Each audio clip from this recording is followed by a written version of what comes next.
Hi everyone, we'll be looking at three traditional conceptions of love which originate from ancient Greek philosophy.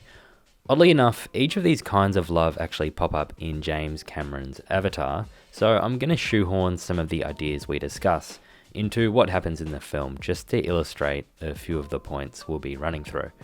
So we'll mostly be looking at the three main forms that love takes from a more traditional perspective, and be looking at the work of mostly Plato and Aristotle. So much of how they talk about love can be projected onto our own lives, and I think even a basic overview of these forms of love can give a pretty detailed insight into the state of our relationships, as well as how to improve them.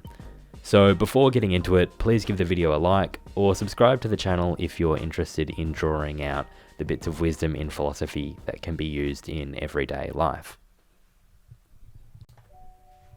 In Plato's Symposium, Plato thought that when we look at the erotic desire component of our love, it's an animalistic desire or appetite.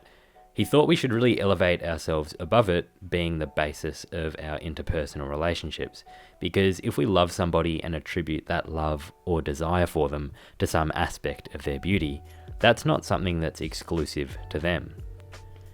In fact, Plato thinks it's actually interchangeable with other means of appreciating beauty, like appreciating nature, art, and even the beauty of other people. So Plato insists that we should appreciate and reflect on beauty in its pure form across all people, nature, and art. But a warning from Plato here would be that the kind of love that comes from our erotic desire is a lower, more animalistic desire, while it does encourage us to go on to pursue an appreciation of beauty in its purest form. This concept of Eros is immediately useful because it warns against basing any relationship on solely physical desire, and it pushes us to appreciate beauty in things entirely separate from what our animalistic desires direct us toward. In Avatar, the film actually spends very little time establishing a sexual desire or physical attraction in its relationships. And for the Na'vi, relationships are actually consummated by bonding these little antenna things that connect their nervous systems to create a shared conscious experience. So from a human perspective, there's really nothing sexual about it. But interestingly enough, the film probably puts more effort into showing the beauty of the planet the events take place on. So if you're interested in looking into this kind of love further, check out Plato's Symposium, which works through how we can ascend from experiencing this kind of physical attraction all the way through to an appreciation of beauty in its purest form. This leads us to the second concept of Philia, which is a kind of appreciation of another person. And it comes about in high quality friendships, and it's inclusive of romantic relationships as well as relationships with friends and family. It's developed in Aristotle's work, Rhetoric, and typically you can see this kind of love arise in friendships where people are doing acts of kindness, doing them unasked, and not proclaiming the fact when they are done. So just to reiterate, this kind of love is not just restricted to friendships, but the Philia kind of love also arises in romantic relationships, relationships with family, and even communities as a whole. Aristotle thought the basis for the Philia sort of love was entirely objective, and it could be found with people who share our dispositions, who bear no grudges, who seek what we do, who are temperate and just, who admire us appropriately as we admire them, and so on.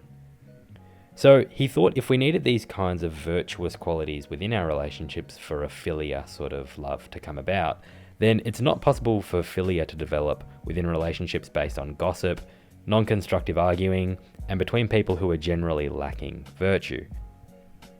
So this kind of friendship or love is pretty exclusive to people who share a particularly high standard of character, which is pretty understandable on a practical level. I mean, how strong can a friendship be if you think that your friend is completely disloyal in character? Or how can you say a friend of yours deserved this high quality of Philia love if they're constantly dragging you down with their bad character? So Aristotle wouldn't say that people who are lacking in character could not have friends, but he would insist that the further and further they got from having good character, the further they got from having loving relationships based on the sort of love that is Philia. So Even though Aristotle would say most of us are of a character that would fall short of experiencing this, he describes these kinds of friendships and love as an excess of feeling, which at our best, I think a lot of us have experienced in our relationships. And I think reflecting on this, these ideal moments where we share a connection and admiration for others which is mutual, it can serve as a guide on the relationships we should value and strive towards. In Avatar, this is seen in the main romantic relationship. When the protagonist Jake is still working for the villain, we see his romantic relationship develop to a point of intimacy, but it completely falls apart when Neytiri is betrayed. But as Jake develops virtue, shows his bravery to the Na'vi, and makes a show of his loyalty and commitment to the alien planet, their relationship is rekindled. Had he not shown a development of character, there would have been no chance of this happening. So this is a useful idea about love, because if we're looking to develop better friendships or even find a life partner, the practical advice you can draw from understanding Philia is that the quality of relationships you will develop are entirely dependent on the quality of the character of those two people. A conclusion to draw there could be, if you want to attract better relationships, work on yourself first and build your own character. And this is fairly synonymous with the cliche dating advice. You should be happy with yourself first before you can be in a relationship. But I think a little tweak here Aristotle would make would be, the stronger your character, the happier you can be in a relationship. The last traditional concept of love we'll touch on is concerned with a more transcendent kind of love than is seen between individuals, but it's more of a kind of love that's supposed to be directed toward humanity as a whole, and this is the concept of agape. Its religious roots have it as the unconditional love that occurs between God and humans, and also the kind of unconditional love a God would ask humans to direct towards both themselves as a deity and our fellow humans. It can be summed up by the biblical command to love the neighbour as thyself. It's the idea of loving everyone equally, and the key to all of this is that it's held unconditionally without the expectation of reciprocity. So I think to draw some universal value out of this concept, you would have to give it a non-religious, non-Christian foundation that would work across most belief systems. So pretty intuitively, I think a lot of us will doubt whether or not it's possible for us to walk around all day with our eyes glazed over, emanating love towards everyone, even the people that cut in front of us in line or in traffic. So in Avatar, it's pretty tough to love the villain. He's an absolute arse. He kills pretty unflinchingly and when it's not even necessary. So I think there's something impractical about saying that people should love their enemies, at least in the way we normally picture the internal experience of feeling love. But that's not really the point of agape. It's obviously a lot easier to experience a non-conditional kind of love without the expectation of reciprocity towards those we are already close to, but it's a lot tougher to experience it with those we really don't like.